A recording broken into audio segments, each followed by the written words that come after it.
my dear friends, welcome to Indu's channel.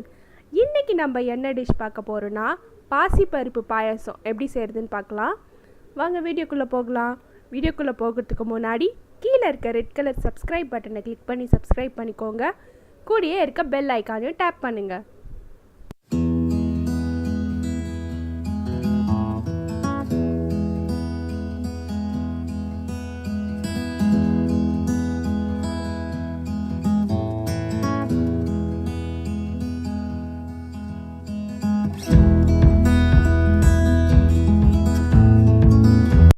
ஒரு சின்ன cooker எடுத்துருக்கேன். இதில் நம்ம அந்த பாசி பருப்பை போட்டு நல்லா வறுத்துடலாம். வறுத்துட்டு இதிலே நம்ம வேக வைக்க போகிறோம். 3/4 கப் அளவுக்கு பாசி பருப்பு எடுத்து வச்சுருக்கேன். இதை நல்லா வறுத்துடலாம். நல்லா ஒரு ப்ரௌன் கலர் ஆகணும், அந்த அளவுக்கு நல்லா வறுத்துடுங்க. அப்போ தான் அதோட பச்சை வாசனை போகும்.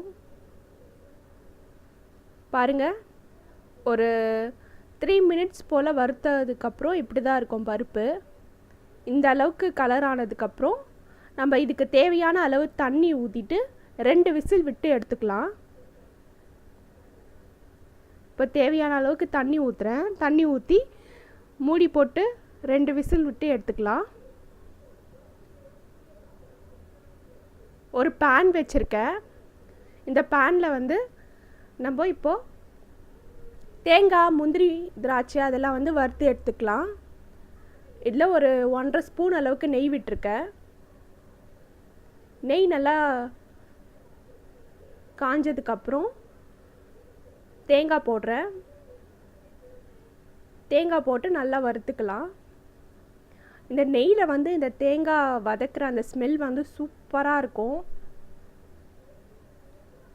இதுலேயே நான் முந்திரி அப்புறம் திராட்சையும் சேர்த்து வறுத்துடுறேன். உங்களுக்கு வேணும்னா நீங்கள் தனியாக கூட வறுத்துக்கோங்க.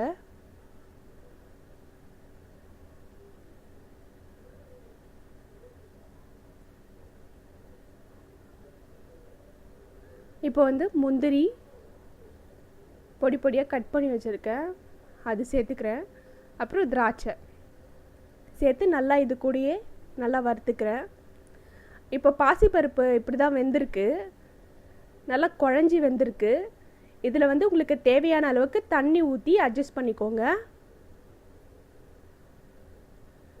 நான் தேவையான அளவுக்கு தண்ணி ஊற்றிருக்கேன், இன்னும் கூட கொஞ்சம் ஊற்றிக்கிறேன். அதுக்கப்புறம் ஒரு கொதி வந்ததுக்கப்புறம் நான் வெல்லம் ஆட் பண்ணுறேன். 3/4 கப்பு பருப்புனா 1 கப்பு வெல்லம் ஆட் பண்ணியிருக்கேன். வெல்லம் நல்லா கரையட்டும். வெல்லம் நல்லா கரைஞ்சிடுச்சு. இப்போ கொஞ்சமாக ஒரு பிஞ்ச் அளவுக்கு உப்பு சேர்த்துருக்கேன். வெல்லம் நல்லா கரைஞ்சதுக்கப்புறம் கலர் பாருங்கள், சூப்பராக வந்திருக்கு. இதில் நான் பால் ஆட் பண்ணுறேன். பால் ஆப்ஷனல் தான், உங்களுக்கு தேவைன்னா ஆட் பண்ணிக்கலாம். பட் ஆட் பண்ண நல்லா தான் இருக்கும், ரொம்ப டேஸ்ட்டாக இருக்கும். இப்போது நம்ம வதக்கி வச்சுருந்த அந்த தேங்காய், முந்திரி, திராட்சை அதை சேர்த்துக்கலாம். சேர்த்து நல்லா மிக்ஸ் பண்ணி விட்டுக்கோங்க. இப்போ தேவையான அளவுக்கு ஏலக்காய் பொடிச்சது சேர்த்துக்கிறேன். அவ்வளோதான், சேர்த்து இறக்கிட்டிங்கன்னா நம்ம பாசிப்பருப்பு பாயாசம் ரெடி ஆகிடுச்சு. நீங்களும் உங்கள் வீட்டில் இதை ட்ரை பண்ணி பாருங்கள் ஃப்ரெண்ட்ஸ். தேங்க்யூ ஃபார் வாட்சிங் திஸ் வீடியோ.